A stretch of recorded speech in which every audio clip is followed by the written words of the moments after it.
How y'all doing? I'm Paul Ryan, your host of the Across the Cowboys podcast. If you're new to the show, thank you for joining us. And to our regular listeners, welcome back. With me, as always, is my co-host, the greatest co-host in the world, Mike the Pig Crum. Mike, how are you? Doing good, man. I had to sacrifice the Eagles Super Bowl so I could get Luka, but today's the day he debuts. I just had to sit through some of the Eagles winning a Super Bowl. Yeah, crazy week to be a Mass fan or anybody here in the Metroplex. Mike, where can we find you on Twitter, sir? At CD Piglet, guys. Nice and easy. Of course, no show is complete without the conductor of the Jake Ferguson hype train, Mr. Brenden Fergy Smith. Brenden, how are you? It's baseball season. Miserable. Just say you're miserable. Yeah. It's baseball season. We got pitchers and catchers in 2 days. Yeah. That's all I'm looking forward to now. It's brutal being a Dallas, like the Dallas Metroplex fan. Like, you had to watch Eagles win the Super Bowl. Luka gets traded, and then you're like, damn, okay, AD and Max Christie, let's go. And then AD's out for a few weeks. It's like, it's brutal over there. It's yeah, tough, it's pretty man. sad. It's tough. It's pretty sad. Brenden, where can we find you on Twitter, sir? At Brenden_Smith26. I am Paul Ryan. You can find me on Twitter at Paul_Ryan15. Well, it's a bit of a sad day as the NFL season is officially over. Super Bowl 59 did not go the way I think most people thought it would, as the Philadelphia Eagles won in dominating fashion, beating the reigning champion Kansas City Chiefs and potentially ending their dynasty while starting their own with a 40-22 victory. The final score is a bit misleading as the actual game was never close. As always, we've got a fun discussion tonight for you guys. And what better way to start it off than with our favorite topic, food? Mike, what did you make for the Super Bowl this year? Did you make the famous goat cheese stuffed bacon wrap dates? No, I did not. I had we went kind of low key. I'm on a kick where I'm trying to I'm 20 pounds from needing to lose 20 pounds right now. There's a reason my thing stays up and you see so much high, because I'm not trying to show everything here.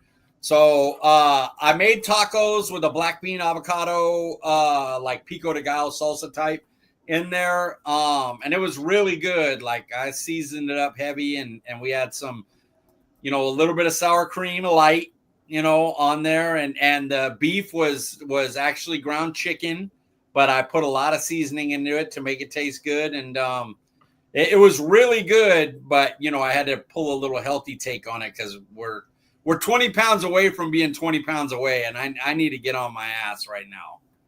So gone are the days of the pots of chili and the pizza and all the multiple entrees and the full spread that you used to have. It's all, we'll see next year. I wasn't in cooking, celebrating mood. It was like, I hear that, bro. I'm not a Chiefs hater or anything, but nobody I wasn't like, oh yeah, go for the three-peat. I just didn't want Eagles to win. So I wasn't like, let's go, yeah, Kansas City three-peat. It was more just like, well, Kansas City's got to win because I don't want Eagles to win. Mm-hmm. So it just wasn't a celebratory game for me. I think we talk about it later, but I'm excited this season was over. This season was trash. It ended the minute Dak Prescott got hurt. The season was over. Ferguson didn't have the year that I wanted him to take a big leap, and then Diggs is hurt, and Overstrom gets hurt again. And it just sucked. This football year sucked. So I wasn't in a celebratory, I'm gonna make a bunch of yummy food, and I'm all fat, and it just sucked. All around, everything sucked. But I got Luka tonight, so we're on to happier things now. Fuck this season.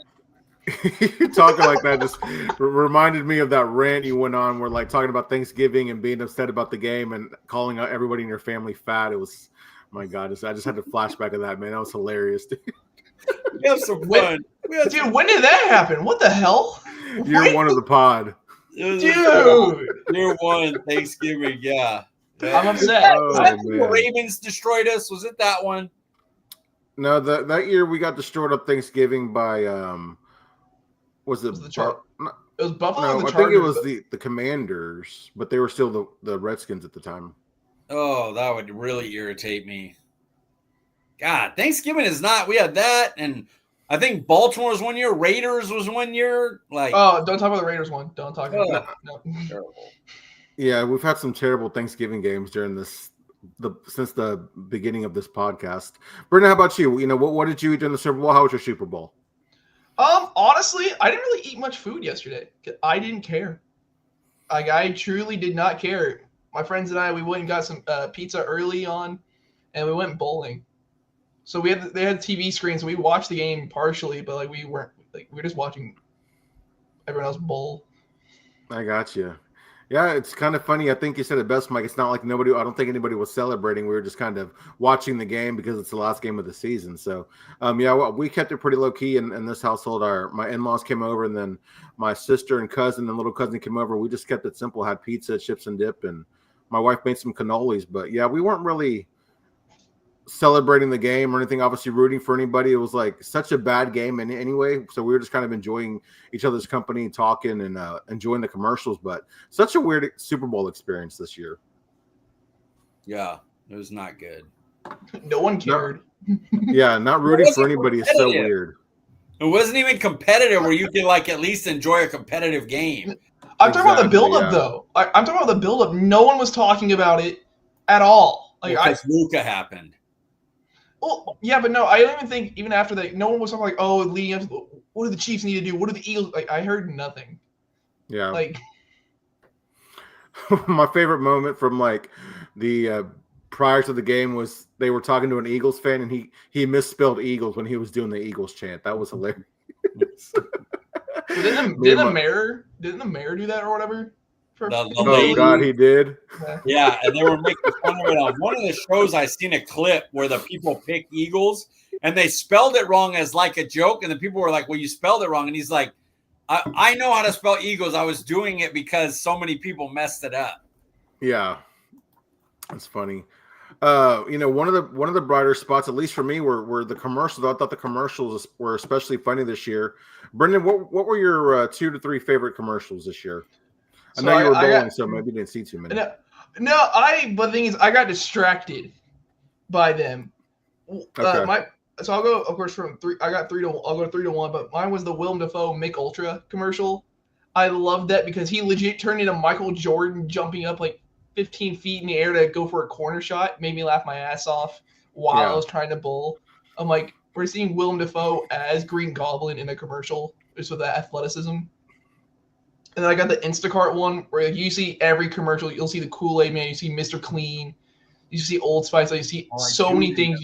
As you've seen so many people that like you've seen over the years, like all in one commercial is wild. But this last one had a special place in my heart. So for the longest time, I made "Kiss by a Rose" by Seal into a meme with my friends. And so anytime I play, I'll blare that in my car. And so every time we make a game, I always find a stupid picture of Seal's face on a seal. Seeing it real on a commercial made by millions of dollars made me so happy. Of just seeing him sing with his face on a seal. I legit stopped whatever I was doing. I stopped bowling. I just went up, put my hands up. I was so happy seeing it perfectly. I started crying. I was laughing so hard because it's just so perfect. You see Seal's waves crash as you keep singing.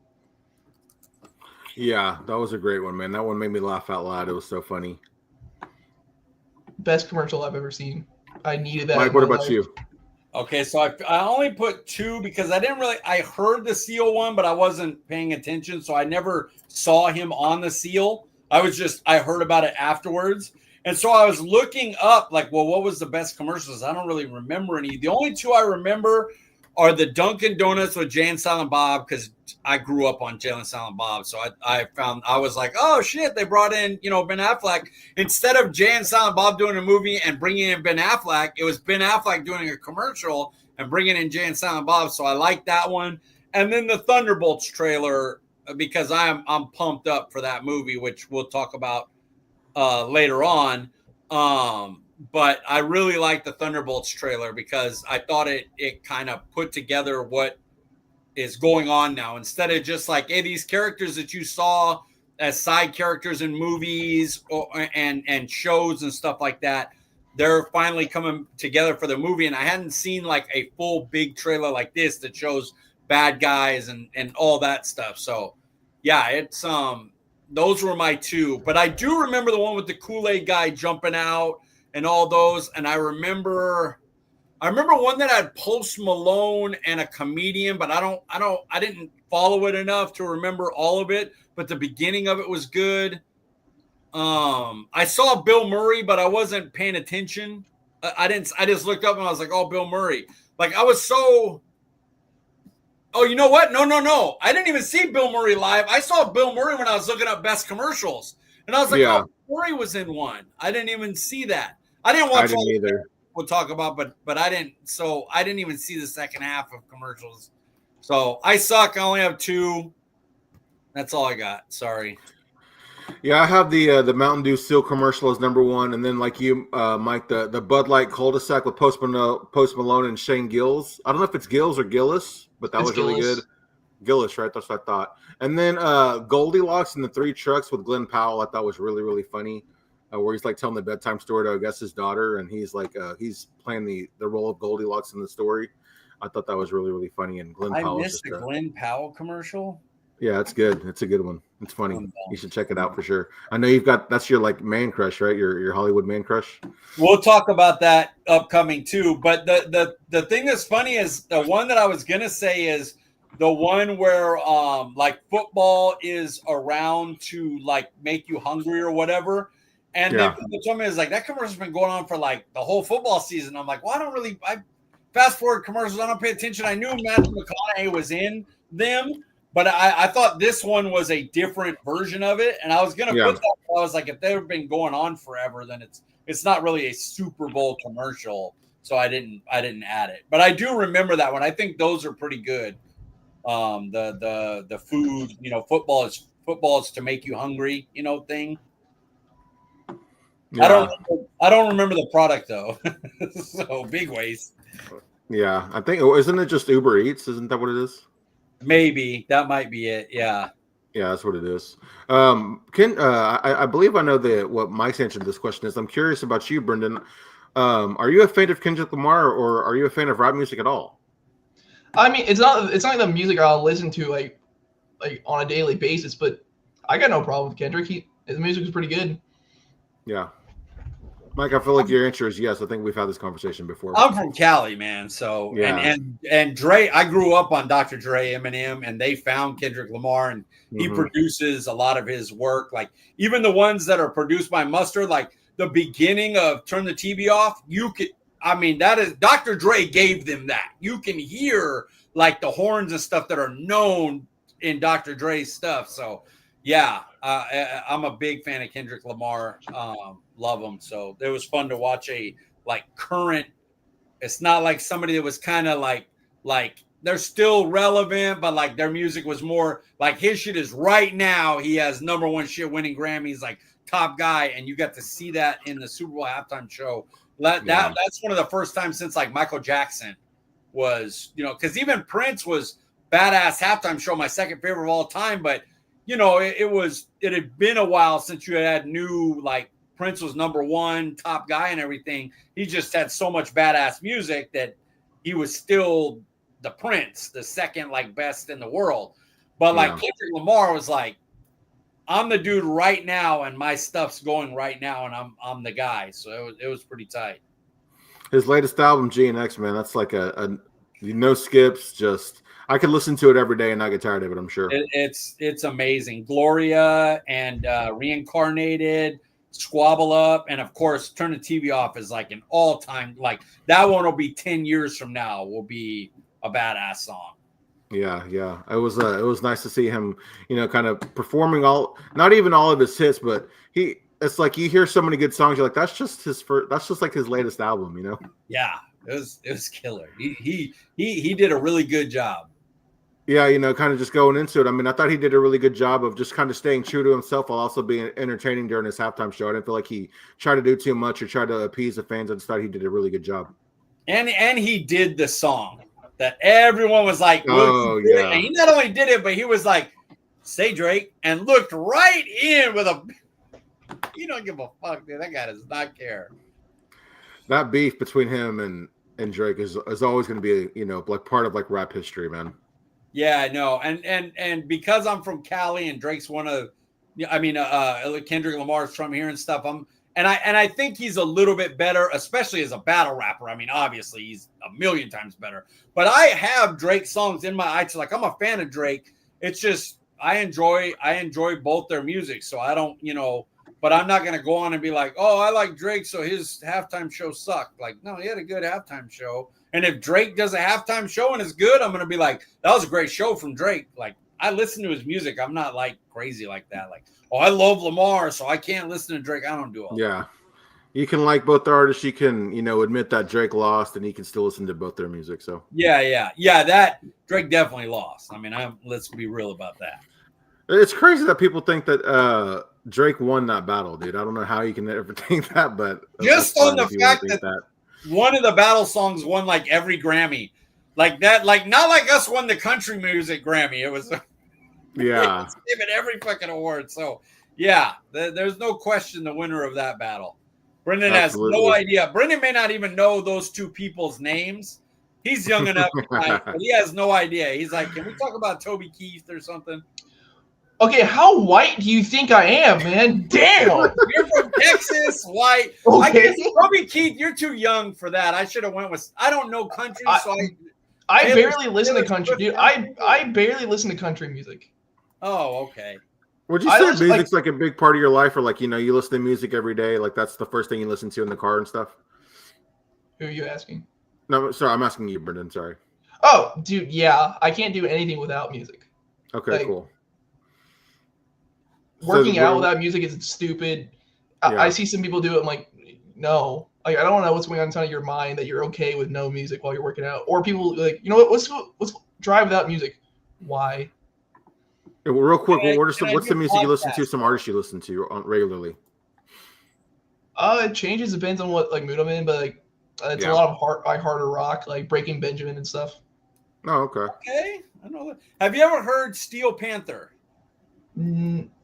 I'm not great with names, but it does not sound familiar. Okay, so it's like if you know who Weird Al is, right? How his music's funny. Yeah. Like, okay, well, Steel Panther is like they used to be ones that would do Journey, and they sound, when you hear them, they sound like 80s rock, but then it's like with a comedy spin. Look up Steel Panther, just like Tiger Woods. Hilarious. And their rock music is legit, like you rock to it. But it's just the words are like, that's fucking funny. It's great. Once you hear just like Tiger Woods or Turn Off the Lights, if you like those two, then start getting into that world of Steel Panther and you'll get into some crazy ass shit. But it's offensive. Like, it's offensive. So be careful who you play it around. Yeah, all right, let's move on before we start saying some things that might get us in trouble. Speaking of halftime, was this game over at halftime, Mike? I got into the minute Kansas City punted after the first drive, I went to Punisher. I'm trying to watch all the Daredevil stuff over again before the Disney Daredevil Reborn starts. Mm-hmm. So I've just been going through Daredevil season 1 through 3, Defenders, Punisher season 1 and 2. So I flipped to Punisher season 2 after they punted in the first drive. I was like, yeah, Eagles are just too talented for this team. And Mahomes had to be godlike, and he's not right now, so flipped it over, and that was it. So I got past halftime, but it was pretty much over once I knew they couldn't score before half and then score after. It was done. Yeah. What about you, Brenden? I completely agree. So I'm going to make that short, but I'm just going to bring up one last thing. We never talked about Samuel L. Jackson in the halftime show. How in the hell did we not talk about him being the legend that he is? The story they told, it was just, I know not everybody's going to get it because they're not from Cali or they're not rap fans or they don't know Kendrick Lamar's background. But if you know it, the story he told, even for a white dude, because I know black dudes got it, but even for a white dude, I was like, that's so sick, dude. It was awesome. And they couldn't have done it without Samuel Jackson the way he did it. It was perfect. How can you not like Samuel L. Jackson And then he just comes out and does that, and you're like, you know what, you're perfect. Like you do everything correctly. I can't say anything wrong about you. He's a legend. Yeah. All-time great. That's my bad for not adding that into the show sheet because Samuel Jackson did kill it for everything that he did as part of the halftime show for sure. Did you watch the entire game, Brenden? Again, I know that you were distracted with bowling and everything. No, I could care less. The game was on. We were looking at it. It did distract me a lot. The only time we bowled well was during halftime. It was weird. As soon as halftime was over, our majestic run was over. So it really sucked, but like I was too busy just being dumbfounded. Like everything that could have gone wrong for the Chiefs went wrong. So we just didn't really care. What's your highest bowling score? 175, I think. Yes. Yeah. Dude, I'm not coordinated at all. Like I'm horrible. I can't play anymore. I have no rotator cuffs. But I had one time where I hit like a 230 something that was like beautiful. I would never bowl again. I would be like, I would take a picture and be like, oh, hey, you want to go bowling? And I just show the picture. No, I don't need to. It's only on like Jazzy's birthday I went, and I'm like, man, I'm having like, people don't understand how bad, like my health is really, really bad.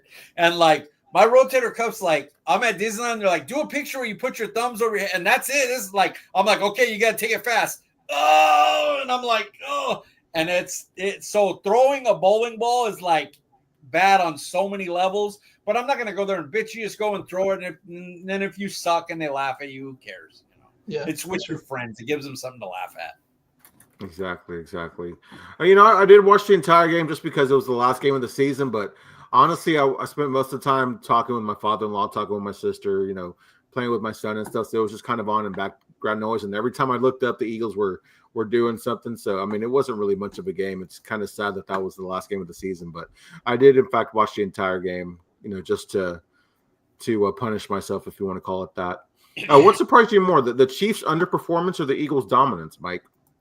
Pat Mahomes play. Like, even when he's had, I know that the offensive line got decimated by that Philly defensive line, but he didn't make like any plays. Like I expected him to make, like, this is Patrick Mahomes, Andy Reid. They're going to draw up a couple things that work. They're going to, you know, he's going to make some crazy play where he escapes and everything, but it just never happened. So, yeah, I'd say Patrick Mahomes specifically not making any plays, because Eagles roster is a million times better than KC's roster. They just have Reed and Mahomes, but they couldn't do anything against Philly's defense. Yeah. Brenden, what about you? Anything to add to that? No, it really was KC. Like I said, like no one has said like do we shit on Philly? Yes, we do. It's because they're our rivals and all that. None of us have said, dude, they're a bad team. I don't remember any of us saying that or getting anywhere near that. They're so damn talented and all that, and it showed. And KC had nothing.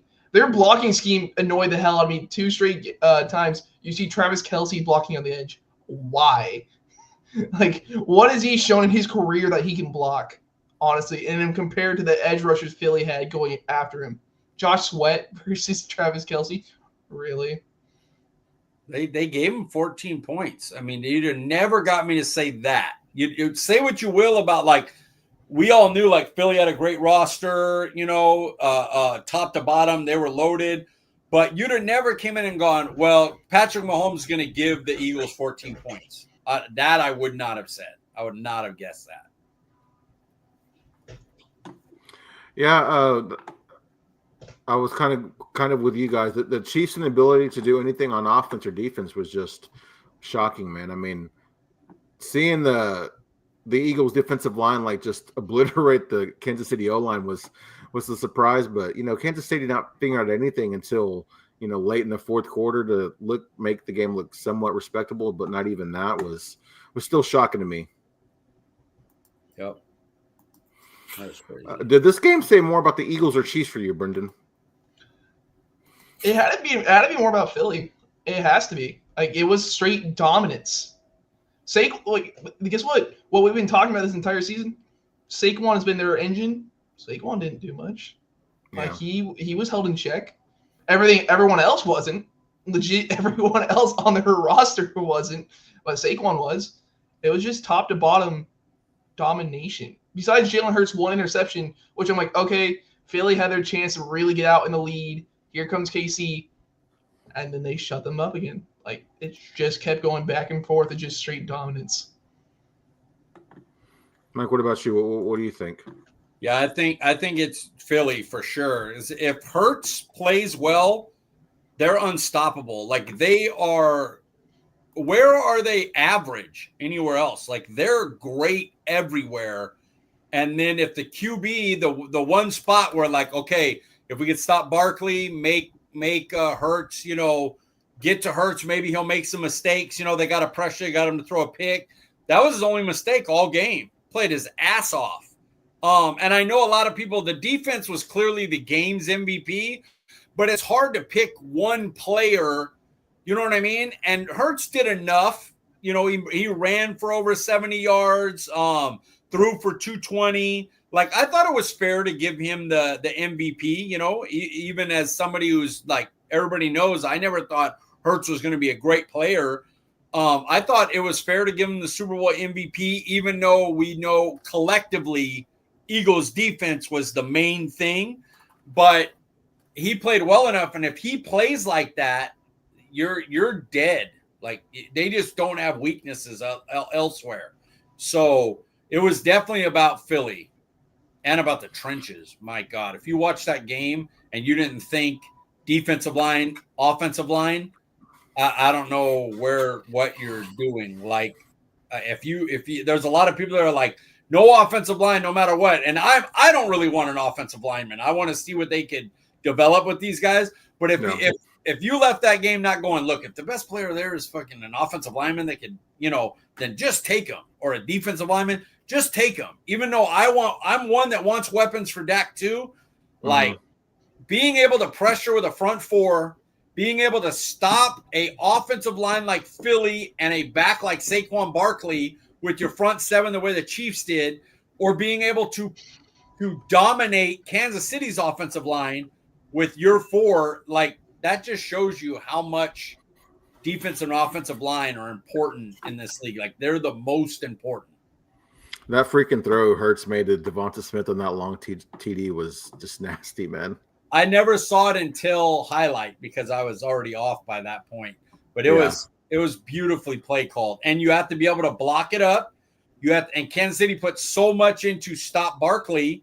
You get the one-on-ones, and then everybody's like, well, he has Barkley, he has the O-line, he has Devonta Smith. Of course, you still got to make that throw. So to give Jalen Hurts credit, you still got to hit that. You overthrow it, you underthrow it, you don't put it in the right spot, you throw it out of bounds. He hit the throw. So give him the credit for that. That you have to go, hey, when it came down to make the throw, Jalen Hurts made the throw. What weakness do the Chiefs need to fix to return to glory in 2025 for you, Mike?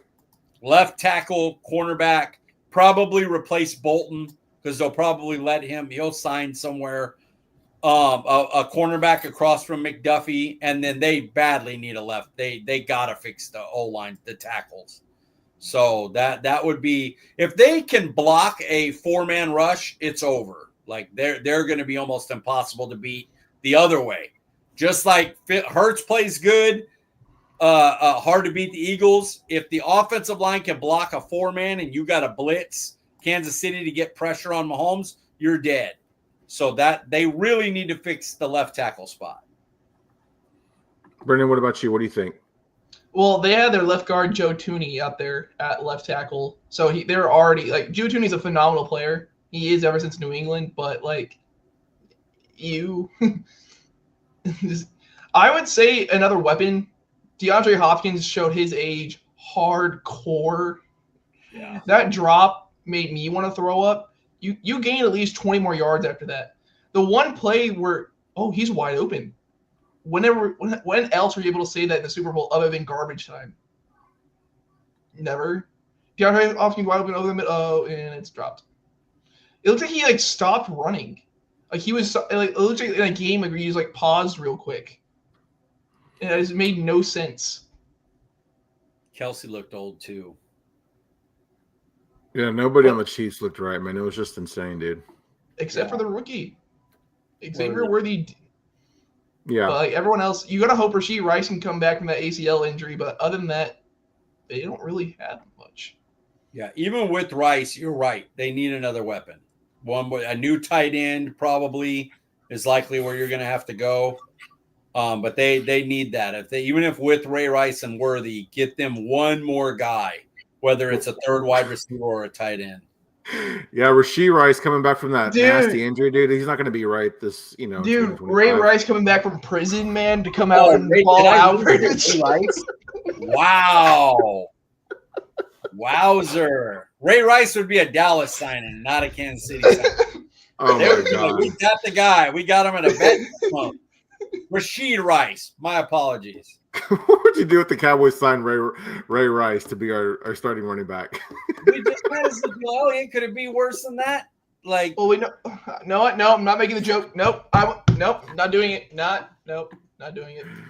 No. All right, let's move along. Let's move along before we again try to get ourselves. I know. That's why I stopped. That's why I stopped. We know that the Eagles are pretty stacked, but can they get better? If so, how, Mike? Development. I mean, Cooper DeJean's a rookie. Mitchell's a rookie. Yeah. Jalen Carter is going into year 3. Nolan Smith is year 3, right? Yeah, like just on development, they're going to be better. You know, they're going to be a problem, man. You just got to see who, like Zach Bond, Milton Williams. They'll go, but they have. Oh man, I'm going to mess up his name. It's like Obajo or something like that. Another defensive tackle in rotation that's just going to take Milton Williams' spot, and they're going to be dominant there. But yeah, just on youth development, they could be better next year. What about you, Brenden? What do you think? Safety. Like Gardner Johnson's good. Reed Blankenship, he's fine. Like he doesn't do anything incredible. They more call him like DeJean's twin, just because they're two white boys. But other than that, maybe right tackle, just because Lane Johnson is getting up there in age. But other than that, nothing. I said draft a young linebacker to take over the Bond role whenever he leaves, if he decides to leave, this year, whenever it is. I didn't realize that he might leave this year, so that would be a big loss for the Eagles for sure. He's gonna go get paid. Dude. Yeah, he's gonna get the bag. It's gonna be insane. He had an amazing season, dude. I didn't realize he was that type of guy. Well, no one else did. Candidate. Defensive Player of the Year candidate. He was a finalist for Defensive Player of the Year. After a tumultuous second half of the season and rift between Sirianni and Hurts last year, how surprised are you by the Eagles' season this year, Brenden? They did have a problem, but like we've talked about, their team is too talented to mess up. Like, you know how bad you have to F up to lose with that roster. Everyone's like, oh, well, Dak couldn't do it. Like, oh, this quarterback could do that. Dude, you know how badly you got to mess up having Saquon Barkley over 2,000 yards, Dallas Goedert at tight end, Devontae Smith at your number 2 wide receiver with that defense? You know how badly you got to F up. They made Kellen Moore look competent, which he hasn't looked competent anywhere else other than like a year with here. He got found out real fast in the playoffs. Yeah. Repeat that question, Paul. I said, after a tumultuous second half of the season last year and rift between Sirianni and Hurts, how surprised are you by the Eagles' season that they had this year?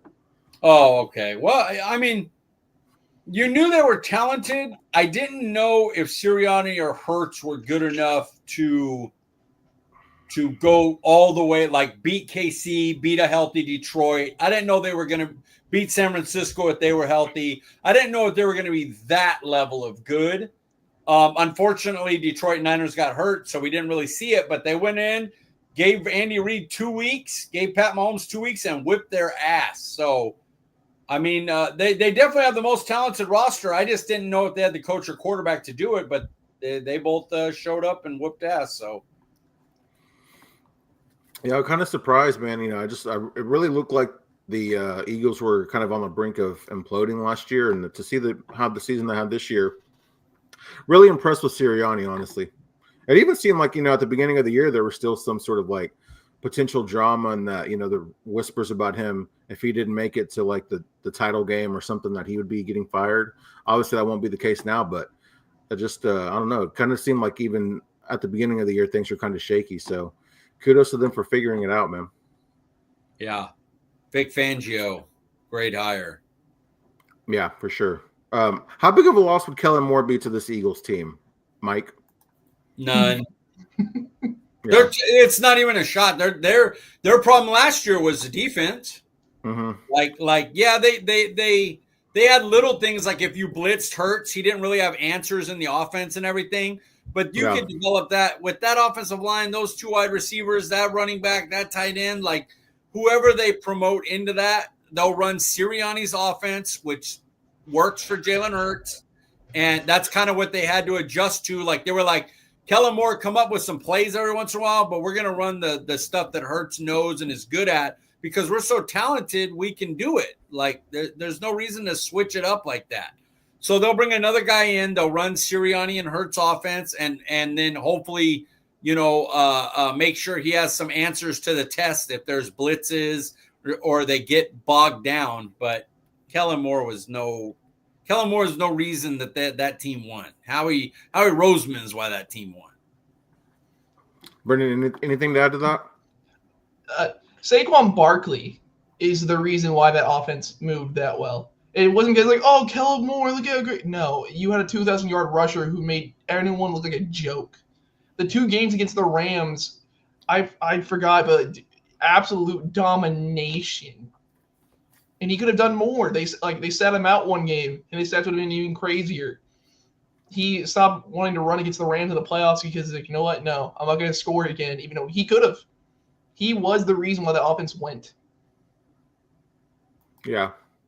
Yeah, I just kind of said, with a roster stacked as the Eagles, I think they can find another OC and be fine. So I'm kind of in the line with you thinking there. If you were Kellen Moore, would you stay or leave, Brenden? I would leave. You're going to be a head coach. Like you're gonna get the head coach money, so you're gonna take. You got your Super Bowl ring now. Like honestly, what more are you gonna do in Philly? Unless you were gonna think of like, oh, I'll take Sirianni's job in like 2 years, then you can think about it. But like if you're not promised that, then no, go get your bag. What about you, Mike? That's the right answer. It's 32 head coaching jobs. If Philly falters, they're going to fire the offensive coordinator before they fire the head coach. Or if the head coach goes, they're all going to go. Because he would be part of the reason that they failed.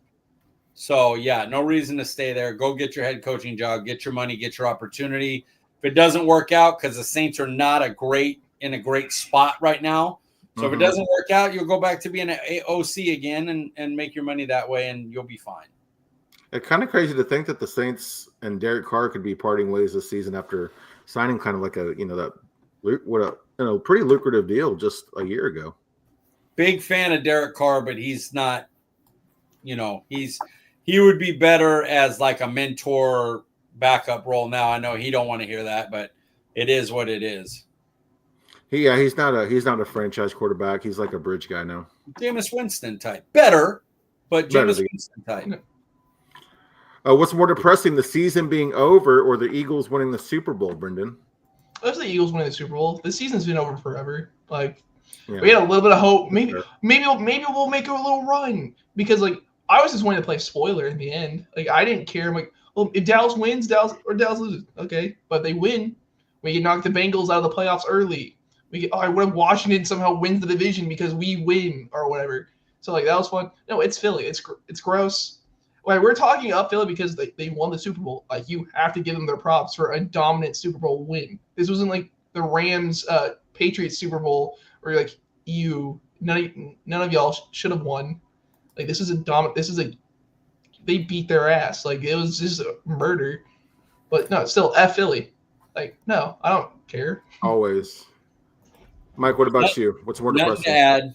That's perfectly said. Season was over when Dak got hurt.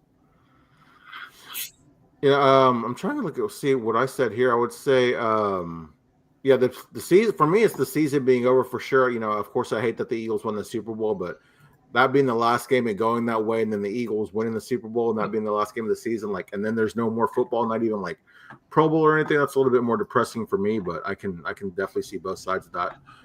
Baseball. Is this the beginning of an Eagles dynasty, the end of the Chiefs dynasty, or neither, Mike? I think both these teams will win again in the next 1 to 3 seasons. So, Kansas City's gonna spend money because they do, and they're gonna draft well, and they're gonna fill the couple of holes they have, and they'll win another one in the next 1 to 3 years. And Eagles have the best roster, and they have the best GM in football. And if Jalen Hurts starts to stink, we saw it with Wentz. He was fine, got injured. He had a MVP caliber season. He got injured. They won with Nick Foles. A couple of years later, he was gone, and they had Hurts in there. He's not afraid to flip it up, and he's going to have a great roster, and he'll keep pushing money down the line as the cap expands. And so they could be a dynasty. They could win a few. I think Kansas City will win again. I think both of them are in play still. How insane is it to think that Philly, they win the Super Bowl, then they fire their head coach, they cut their franchise quarterback, and then they go to 2 Super Bowls after that, dude, and win one. That's just insane. Howie Roseman. And the time in between where they sucked is because they didn't have Howie Roseman as GM. He had to step aside because Chip Kelly. When Howie Roseman's in there, he builds Super Bowl winners. He's a great GM. Unfortunately, he's in our division and he's our rival, but it is what it is. I was listening to 105.3 The Fan, and they were talking about the Eagles starters, and 22 of their starters the Eagles traded for. I think he traded for or signed in free agency. Eight of their 22 starters over the last 3 years were either signed in free agency or traded for. Okay. So while they draft and develop well, they also will go get who's their badass receiver? AJ Brown. They'll sign Hassan Reddick. They'll trade Hassan Reddick and sign Bryce Hutt. They'll sign Javon Hargrave. And they sign at spots they know, you got to put money into defensive tackle. Pay Fletcher Cox, pay Javon Hargrave, draft Jordan Davis, still draft Carter, have Hassan Reddick signed, have Brandon Grab signed, have Josh Sweat signed, and then still draft Nolan Smith in the first round. They understand how to build teams better than Dallas does. Insane to think that they traded Hassan Reddick and he did nothing for the Jets. Yeah. Man. Did he even play? I don't even think he played. I don't think he played, dude. Couple late. He played late into the season when it was already over. What did you think when you heard the Micah trade news, Mike? Just, their basic bullshit that they do every year. It wasn't real. They just, Luka stole news in Dallas, and then the Eagles were in the Super Bowl. Hey, throw out something about we're having discussions about Micah. I would bet Micah knew. They went to Micah and said, hey, we're going to put this out here. We need to get some news we need to get them talking about us. Yeah. Just bullshit. They're not trading Micah, nor should they. Brendan? I mean, once Myles Garrett requested a trade, it was all bullshit from NFL. Wasn't it NFL Network? Or was it ESPN who came out with that article with all top 5 trade players? It was all edge rushers. It was Max Crosby. It was Micah Parsons. It was Myles Garrett. Sure, you want to see chaos? Then let's trade all of them. Let's see what all this is gonna happen. It's because Micah's coming up and he needs a deal, so it's of course, we'll listen to trade. And if you're a good GM, guess what? You listen to any offer. Because guess what? If you offer me 6 first-round picks, I'm like, hey, you know what? I might give you Micah Parsons. I might. But if you said, oh, hey, I'll give you 2 and a player, you can F off. I don't want to hear you ever again. You listen to everyone. But no, it's all stupid clicks and all that. Micah Parsons young. If Micah Parsons gets traded, I will first off laugh and this front office just wants everything to burn, and because Luka's not here, they're gonna trade Micah for Cam Hayward or something, and it's just gonna be gross. What would you do if Stephen Jones traded Micah Parsons to the Eagles this year, Mike, this offseason? I would wake up because it would only be a nightmare. That wouldn't really happen in real life. So I would force myself to wake up from the nightmare. I'd be wearing my Corey Seager jersey on every podcast, and I wouldn't talk. You would ask me a football question, I wouldn't answer it. I seriously would not answer it. This pod would probably end if that was real life. We would just all be like, "Fuck it, we're done." Yeah, honestly. That man, I can't even just. This will turn into the Luka podcast. It'll be a podcast about food, movies, everything not related to Dallas Cowboys. We'd still call it Across the Cowboys, and we would never speak about Dallas again. Yeah, that'd be hilarious.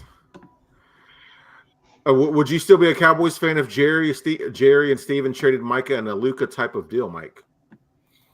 Yeah, I mean, they've been bad GMs for how long now, and I'm still here, like rooting for them. Like, I know going into next year we have no chance. Like we're so far away from Philadelphia, San Francisco, those teams. And yes, I know San Francisco had a bad year. They were hurting everything.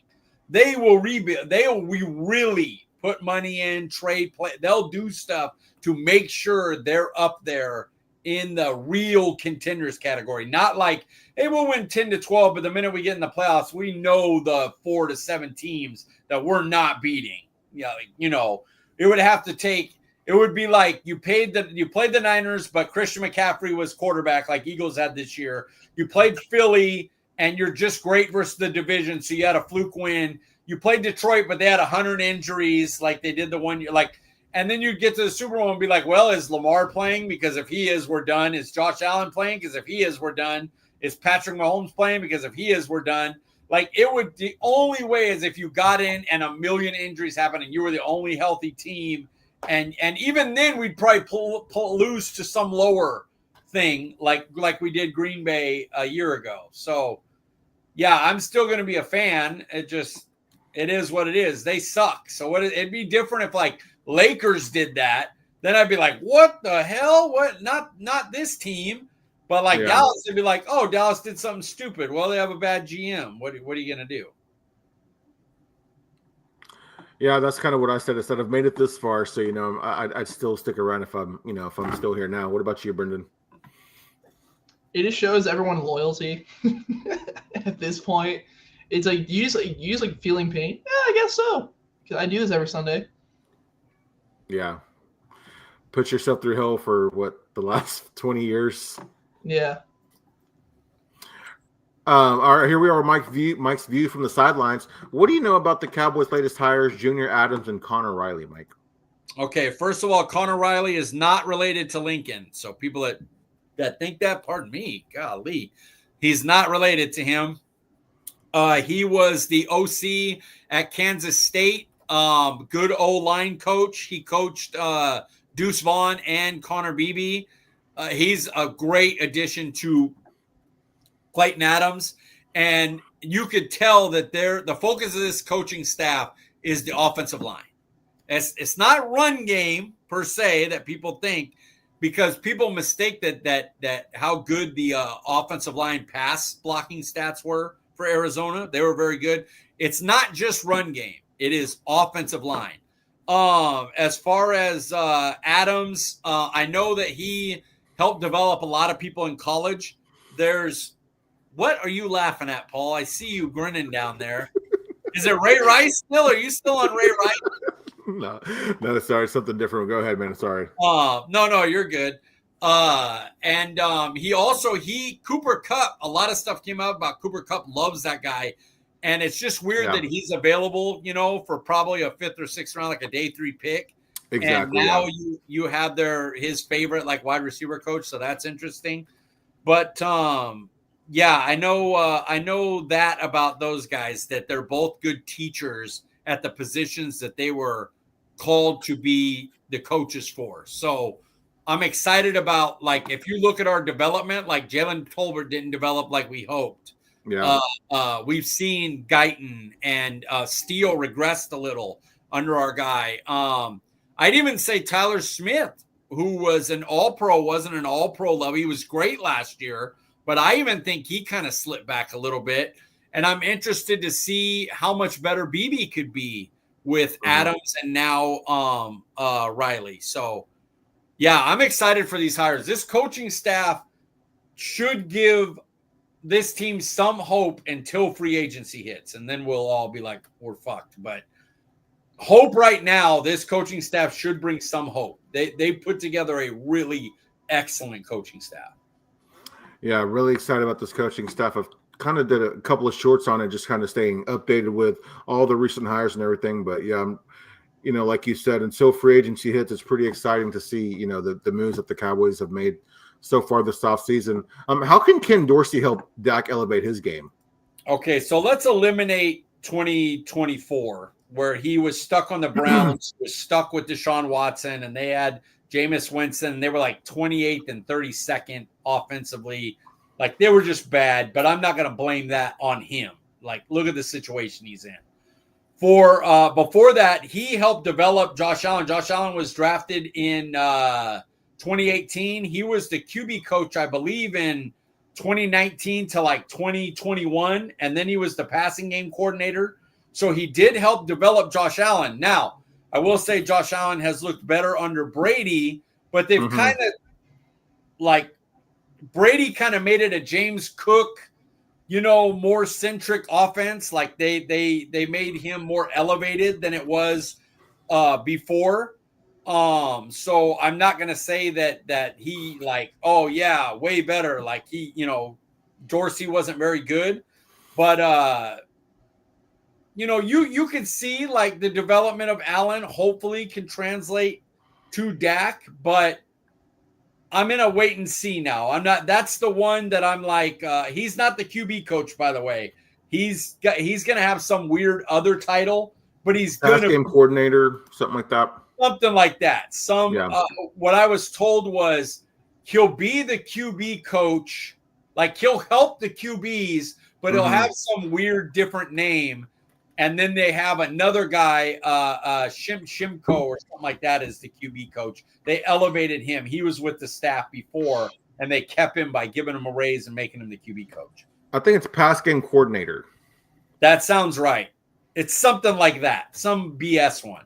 Obviously, Shoddy's the pass game coordinator, but he's going to be in that name and role while he helps the QBs and stuff. From what I brought, listening to Brian Broaddus, he said he'll just be kind of watching film, kind of help develop the game plan, I guess, and look for strengths and weaknesses and things, stuff like that. That's what Schottenheimer did for McCarthy as the OC. Yeah. What positions are you currently evaluating in your draft process? Excuse me. Okay, so now I've gotten to day 3 guys more. You go through each position at the main, and then when you start the day 3 guys, I kind of go back to what Dallas would draft day 3. So I'm looking at will they wait and get a linebacker or a running back late? So I'm looking at the later running backs because if things fall right the first 3 rounds, maybe they don't go running back and they look for a Neal or a Harvey later on if they fall to day 3, something like that. I'm looking at wide receivers in case they double up, DTs in case they double up. Yeah. And DBs are a big thing because I think this is a draft where you could get a typical Dallas 6th round safety or 6th round, 5th round corner that becomes a Anthony Brown, who people may not love, but he played a long time in Xavier Woods, Donovan Wilson, where they're not the greatest like difference makers, but they're solid starters for you. I'm looking at stuff like that right now, who Dallas might attack day 3. And I'd say the linebacker class is bad. Right now, tape is just not good at linebacker. It's funny you mentioned that, though, because like in my mock drafts, I usually find myself doubling up at DT, doubling up at running back, wide receiver. I won't lie, I've doubled up a couple of times at linebacker, like taking one in the first round and then, in the 6th round, kind of just looking at traits and things like that. But it's funny you mentioned the bad linebacker tape. Linebacker, after like, there's like 3 that I like. I love Todd Campbell, and I love the kid. What's his name from UCLA? I think I'm blanking, but I don't line. It's too bad that Overshown's just not healthy. Because if he was, you just sign a vet, and you're set at linebacker. Exactly. Yeah. Now who knows? All right, here we are with Brendan's Bashing Super Bowl edition. Brendan, what do you got for us, man? First off, I gotta know what you're laughing at, man. Like I'm just staring at you. Yeah, I'm like, what am I doing? I keep thinking, like, am I? I need to know. I need to know this dude. Like, what do I do? Is my hair too? Is it me? Can you say? No, I'm not laughing at either one of you guys. It's nothing about the show or anything. Oh, Dude, I'm just staring at you. I see you like start getting like a little pinkish. I'm like, what the hell is going on? Yeah, here, I'm looking like I look at him laughing. I look down like I got some. Okay, no, and I'm trying to keep my thoughts together. And I'm like, I did something. I did another Ray Rice. I know it. It makes me laugh. You did call Cooper Beebe Connor Beebe, but did I say Connor Beebe? Really? You did? Yeah. Huh. Yeah. Wow. I DM'd what I was laughing about to the our group chat on Twitter. So I will, Mike. You can read that while I go on bashing. I will. You bash and I'll read. Yeah. All right. Well, of course, bashing is it's Casey's offense. Like that's easily what you have to go for. God, I gotta look at this. How are you watching this as the? Oh, that's cute. Because honestly, in the back of my mind, when I said I was looking at the sleeper fantasy thing and the guy deleted the league, the dog with the balls bouncing off. It's just the entire video, but I DM'd him and I'm like, trying to wait for his response, and then you guys are talking, and when y'all like answer these questions, y'all usually just say everything that I was thinking about saying, so I don't really talk very much more often than not on the show. So I got distracted, waiting for this guy to respond, and then I was looking at the Cowboys chat, and I saw that Frankie had shared a tweet about all the Cowboys like coaching and who was doing what and everything, and I got distracted on the timeline for whatever reason. I saw that video and I couldn't help myself. It was a dog video. That dog's balls bouncing off those stairs, dude. That is great pain. Like I'm in pain right now. I'm bashing that dog's ability to go down the stairs. That is not. You got to find another way to go down the stairs. You don't bang your balls on the stairs like that. Pain. Anything with dogs, I'm a sucker for, man. Oh, me too. That's my whole TikTok almost is all animal videos. It's amazing. All right, sorry, Brendan. I didn't mean to be a distraction, guys. No, you're good. Bash Paul. Yeah, yeah, go for it, man. Paul is distracted. Terrible host, man. Hey, Paul also didn't bring up Ray Rice, so I can't really bash Paul. So fair. I'm concentrated, and I was Ray Rice and Connor Beebe. It's this Connor Riley. That's why the coach. Okay. I got this. The biggest thing about this that besides, I know like the offensive line got murdered. Like it was a straight bloodbath. You became so one-dimensional. It hurt my soul. You ran the ball 2 times in the first half. I don't care if you have 5 carries for 10 yards, so you're averaging 2 yards a carry. I don't care. Let the defense actually think that, hey, Pacheco could get the ball. Kareem Hunt could actually get the ball maybe. No! Fangio's defense is made, besides him having, a phenomenal front four, his defense is made to take away the deep ball. That's what his defense is there for. And he luckily was graced with the Phillies D-line, so it makes his job so much easier. They had nothing. Like, oh, we know you're throwing it. Like, what do you mean? But then you got down by 17. Oh, well, now you have to throw it. But those first 2 drives, no, you didn't. Run the ball. Try to at least get something going.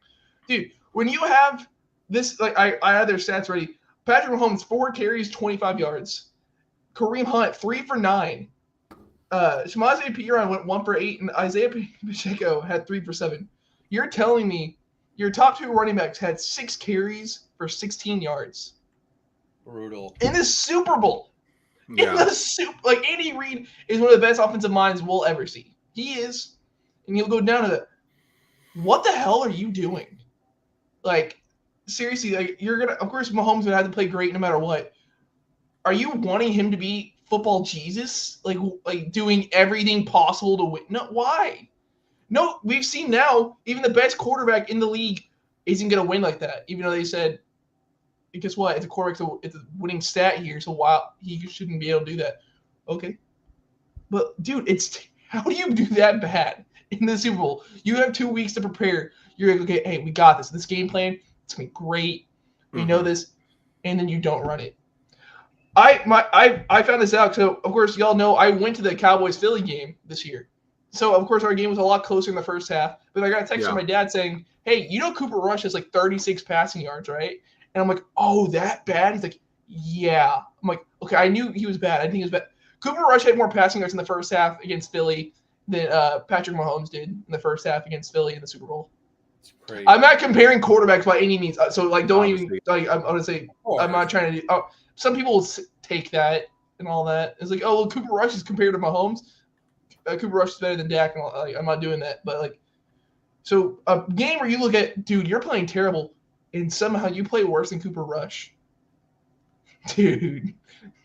You're saying the opposite. You're actually saying, imagine a quarterback and Cooper Rush like way miles less, and he had more yards than you did. That's disgusting. I bet Dallas. I can go look. I can go look later. But I bet Dallas had more rushing yards too, even though Zeke fumbled the end zone in the first half in that game, which made me sad. They rushed well against Philly early. They did. They had some good runs. You do against Vic Fangio. You have to try to run like he's playing deep shell. Yeah, you gotta try. Yeah, just. Like you said, it doesn't have to work because it's not. Guess what? With the way the offensive line played, it's not going to work. It's not. But you got to at least say, hey, we're trying to do this. So the defense will like, oh, hey, I think we need a blitz here. I think we need to try to get after them so we can stop the run. And then you'll get your play action, which, dude, they ran play action so many times. It's like, dude, you know you're not. Like, come on. You know you're just trying to get Mahomes out to the right and so he can throw it. Like, get out of here. Their game plan was terrible. That was one of the worst I think we'll ever see from Andy Reid.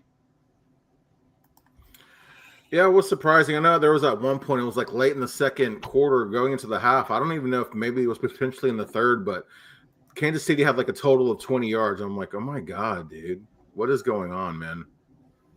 Beat down. It's so bad. Like, yeah, it was really, really bad. Such a weird game, man. Hey, again, just not a terrible, I don't know how to word this, but not a terrible Super Bowl. Like it wasn't competitive or anything, but it's just so strange how Kansas City just never showed up.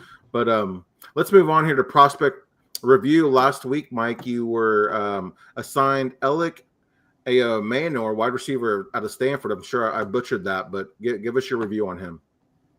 Elic Ayomanor, wide receiver, Stanford, okay. 6'2", 210 pounds. Okay, so,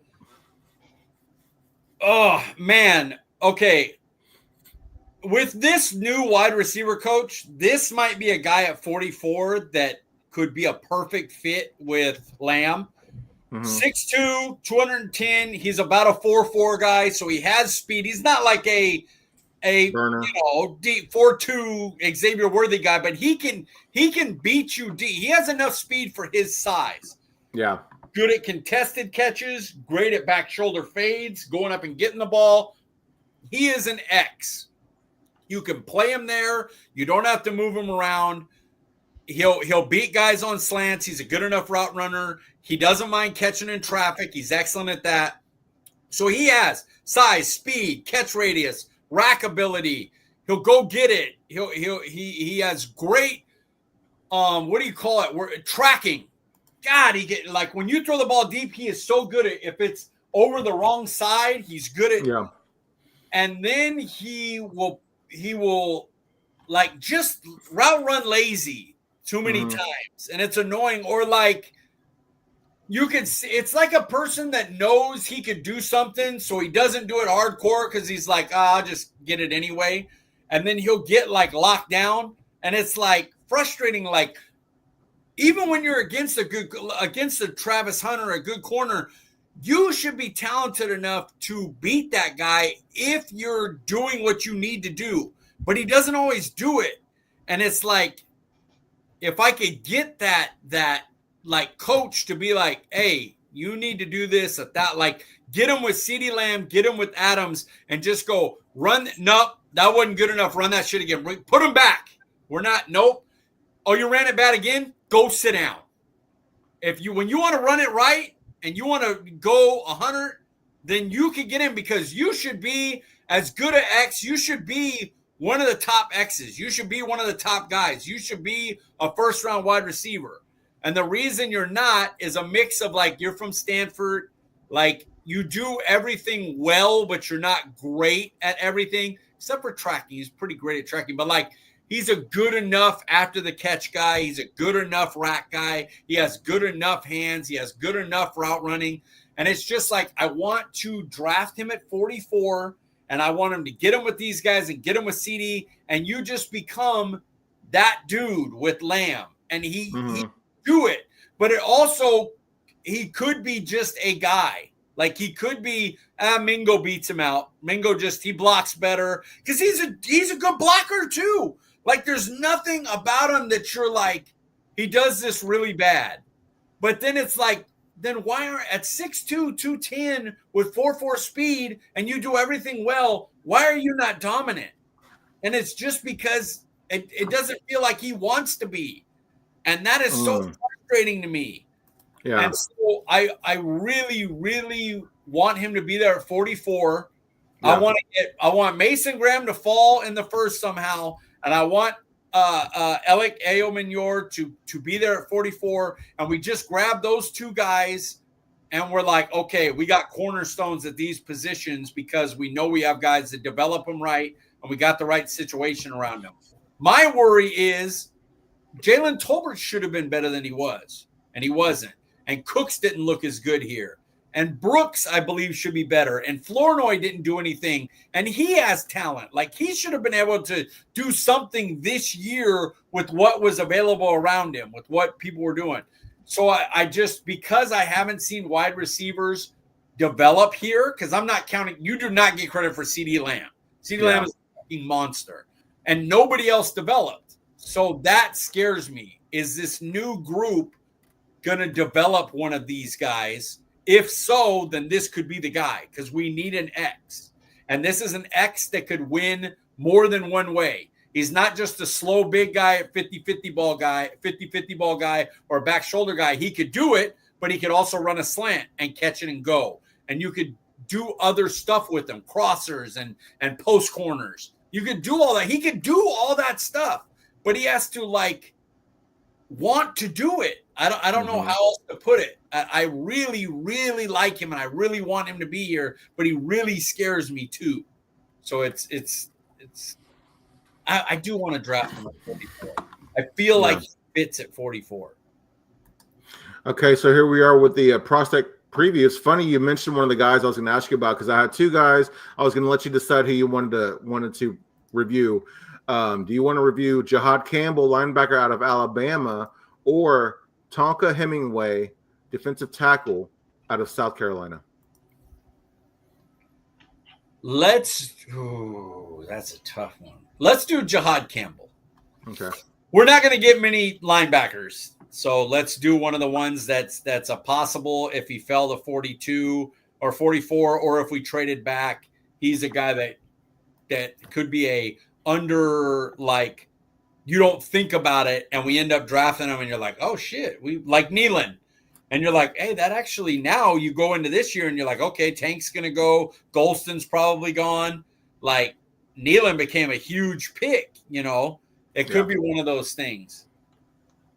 All right, here we are with top five tonight is 2025 movies we're most excited for. I know we saw a lot of good trailers last night during the Super Bowl, during the commercials and everything.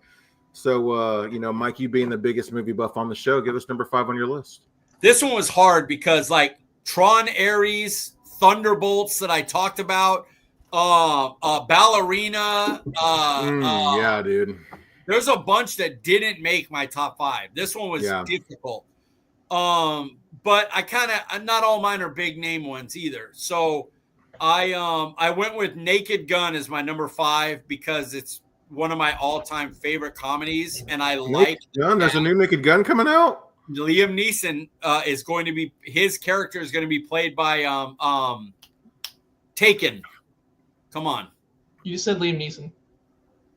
Oh, okay. Oh, my bad. Leslie Nielsen's going to be played by Liam Neeson. Damn, that's crazy. Yeah, Leslie Nielsen's going to be played by Liam Neeson. And it has a fun, the cast looks good, and I'm excited for it. And it's going to be one that low-key nobody's going to think about, because Liam Neeson's become kind of a B-movie action guy, but he has a good comedy eye. Like, he's a good stoic comedy guy. And so I'm excited for that one. So I know it's not a blockbuster. It's not Thunderbolts or Tron or any of those, but I love Naked Gun. I love all 3 Naked Guns, and I'm excited to see this one.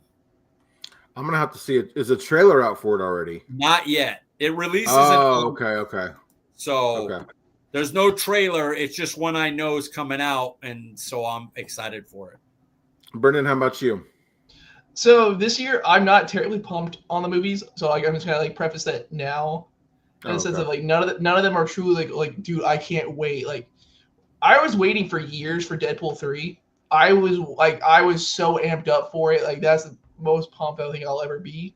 But I think for number 5, I went with Mickey 17 because it like with Robert Pattinson, it looks like a video game I would play. It looks awesome, dude. Yeah, it legit looks like a video game I would play. Like, he has to keep going, do something. He keeps dying. Yeah. No, after the Batman, I'm like Robert Pattinson. I'm like, hey, I respect you, man. Like that, you've done some pretty good stuff. That's pretty funny. Tenet was the movie that I was like, nah, this dude is great. Like he is great in Tenet with Christopher Nolan and Denzel Washington's son, James David Washington. Yeah, fantastic. Yeah, I saw a trailer for that today, and I was like, wow, this looks really cool. Honorable mention for me, I'm going to say The Gorge. Reason it didn't make my top 5 is because I don't have Apple TV, so I'm not sure when I'll be able to watch it. Probably won't be able to watch it when it comes out or anything, but that looks really good. I really like Anna Joy Taylor, and I like Miles Teller quite a bit, and that movie just looks like it'd be pretty good. I don't know how scary it'll be, but it looks like a really good movie. I'm a sucker for franchises and for sequels. So number 5 on my list, I didn't realize that they were going to have a sequel to this movie for some reason. I guess just kind of slipped my mind when I saw the first one, but Megan 2. Oh yeah, Megan wasn't bad. Megan was a decent movie, but not bad at all. Surprisingly good, I feel honestly. like they made 7 other Megans though. Like this companion movie that's out that I haven't seen. I haven't been able to go see it yet, but yeah, that looks really good. There was the Megan Fox one that felt very Megan subservient or something like that. That was I didn't see that. It's on Netflix. It was okay. If you like, it's not as good as Megan, but it was decent. But it's those type of movies they're cheap to make and they're making a lot of money now, so they're coming out a lot. The first movie I saw like that, I forget what the name of it is, but it was really good. It's about this guy like is in a house with the robot girl like as his companion, and then she tries to kill him and escape and everything, and she ends up at the end escaping and going into the real world. It's a really good movie. I wish I could remember what it's called. But number 4 on my list, I don't know if this is going to be on y'all's. I'd imagine it might be the new Superman. It is not on my list, but shout out to that one. Until Dawn is another one that looks cool. A video game I played. God, they're going to ruin it. They're going to ruin Until Dawn. They're going to. They probably will. I like the idea of every time they come back, it's a different horror genre. That's what the movie's going to be, which is different than the game. The game is like your choices decide who and how people die and when. And I played the game 20 times. This is a cool game. But I'm interested to see how they flip the horror genres every time. Man, this was a hard top 5. Until Dawn, I haven't heard of that. I'll have to check that out. Good it's game. It's a pretty messed up horror game, dude. Yeah, it's fun. It's really fun. Brenden, number 4 on your list, sir. Oh, sorry. 28 years later. Have you guys watched the 28 Days? And I've seen 28 Days, but God, it was so long ago. But yeah, I can't believe they're finally coming out with the 28 years later. And the second one was not made by the same people as the first one, and this one is being made by. And I'm very I like the director, I like the actor in it, and that's why I'm into it. And that's what 28 Years Later is. I like that they're coming back with the original crew that made the revolutionary first one.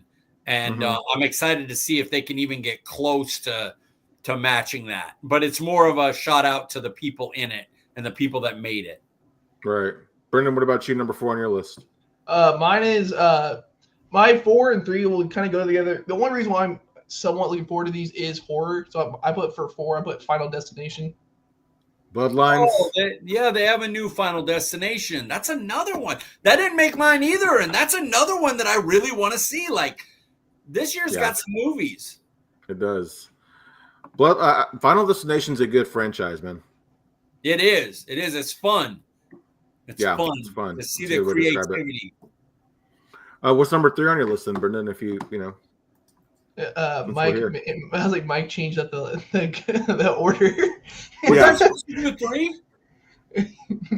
No. Well, I asked Brenden what number 4 is, and then he started saying your number 4, but it's fine. Oh, my bad. Dude, Luka better go off tonight because Mike's brain is gone. I'm looking at the time like, okay, we're going too far. We need to hurry up. Well, don't worry. Mine will be fast because you talked about it. Mine. My number 3, I said like 4 and 3 go for it. 28 years later because of horror. And see what they can do with it. Yeah, I'm excited. Mike, number 3 on your list. Number 3 on my list is Predator Badlands because it's Predator and I love all the Predators. And I'm always excited to see Predator, and they fucked up Predator versus Alien twice, and I'm mad about it. But the Predator movies have all been good. Number 3 on my list. This is kind of a low-key movie, but I'm going to go with The Amateur. It's Rami Malek. It's like not a spy movie, but he works for the CIA, and his wife gets killed, and he's seeking revenge, like to avenge his wife. But he's not a murderer or anything, so he like uses his brain to get revenge on like finding the killers and taking them out and stuff. It looks really good. I have not seen that yet. I'll have to look at that trailer. Yeah, it I looks did really not good, think man. Paul would get me with one that I hadn't seen. I don't. Yeah, I think you'll like it, man. I know you like Rami Malek, right? Yes, I'm a fan of Rami. Although I never finished the iRobot show, I loved him in the movie with Denzel and God, one of my favorite actors, and now Jared Leto. Jared Leto, yeah. That movie was so spectacular with those 3 actors. Golly. It fell a little flat for me, but it is a good movie. It's worth a watch. I love Jared Leto's performance as that crazy. Did he Weird do guy. that, or was he just like a nutcase? You know, Exactly. Yeah. So good. It does kind of leave you guessing for sure. Number 2 on my list, Karate Kid Legends. Man, that looks so freaking good. Another one that didn't make my list that I really. Oh wow. I'm so excited to see that. Like Cobra Kai is a couple days, and I'm pumped to see the end of that. Yeah, it's going to be awesome. Number 2 on your list, Brenden. Number 2 on my list is It's Superman. Only like I am scared in the simple fact of Nathan Fillion looks like a terrible Guy Gardner. I love him to pieces. Nathan Fillion is such a great actor. He's such a funny dude. Why in the hell is Guy Gardner in his mid 50s bowl cut? Well, he has a bowl cut like looks a little, overweight and all that. Like, why? He's supposed to be a badass Green Lantern. Trust in James Gunn. Dude, the reason why I have this up so high is because this is the make or break for the DCU. It is. If this movie flops even just a little bit, if it doesn't go up to people's expectations just a little bit, it's over. Like, we're not going to see any DC movies for at least 5 years. If this thing all goes to shit.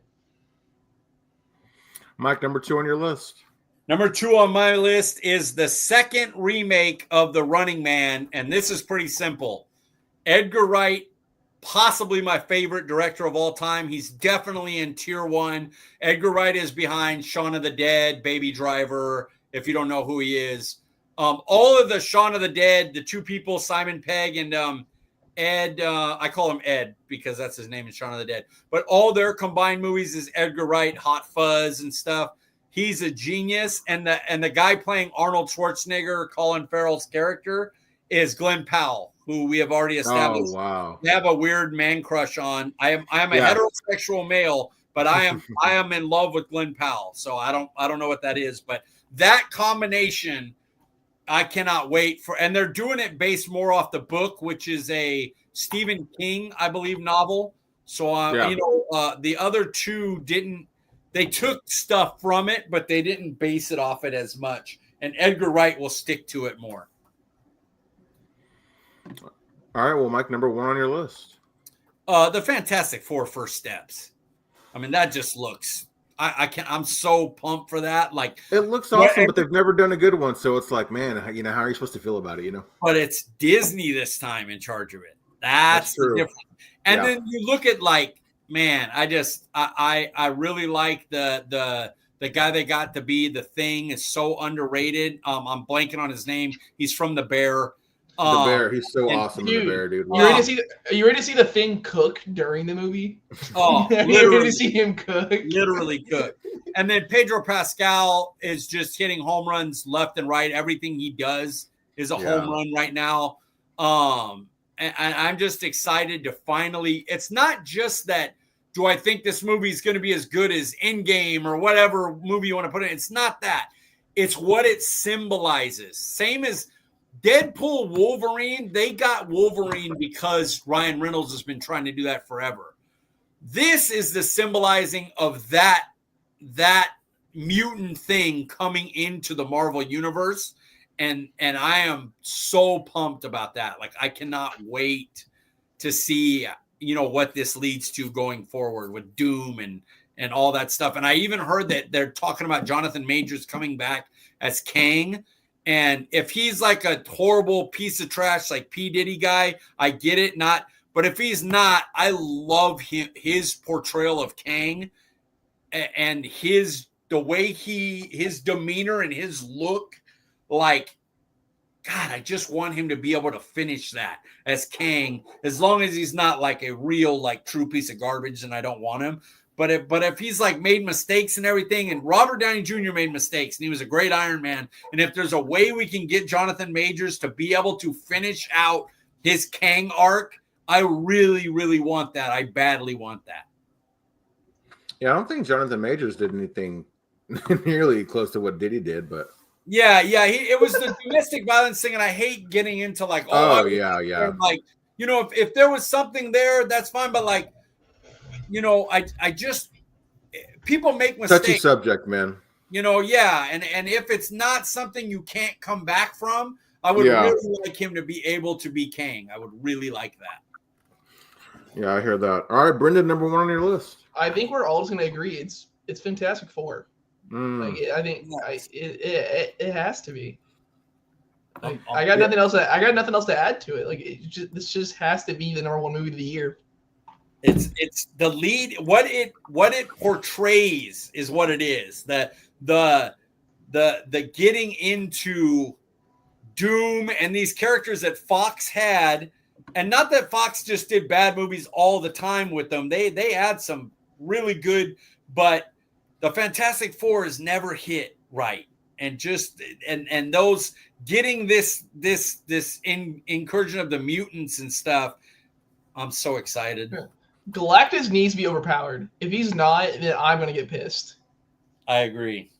I am surprised that neither one of you guys had the new Captain America in your top 5. That comes out just a couple of days. It's because it looks really good. But that's why. The reason I didn't put it is because it's basically here now. Like, I'm going to see it in a couple of days.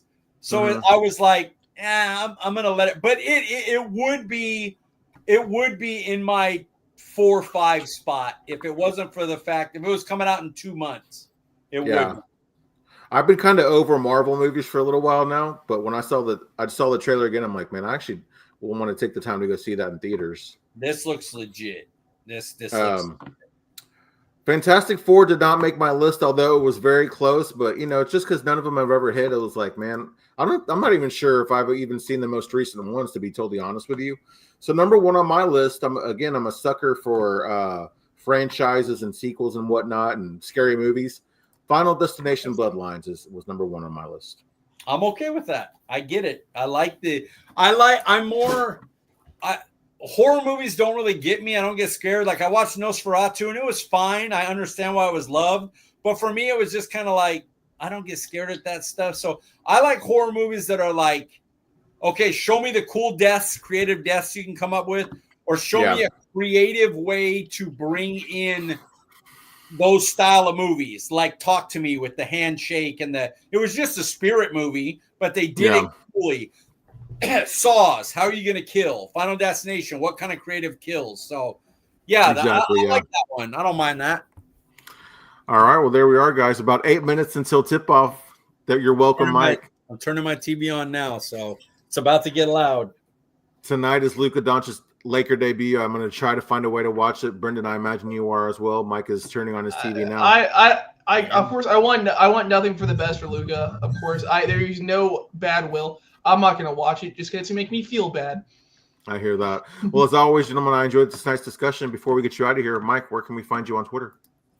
CD Piglet. That's it, right? Connor Riley. Connor BB. Ray Rice. Ray Rice. Find me on X at rayrice.com or whatever. Brenden Smith, where can we find you on Twitter? Fucking rayrice.com. Son of a bitch. You can find me at Brenden_Smith26. Guys, I'm Paul Ryan. You can find me on Twitter at Paul_Ryan15. We appreciate you joining us, and we will see you guys next week. Don't let your It dogs frustrates me.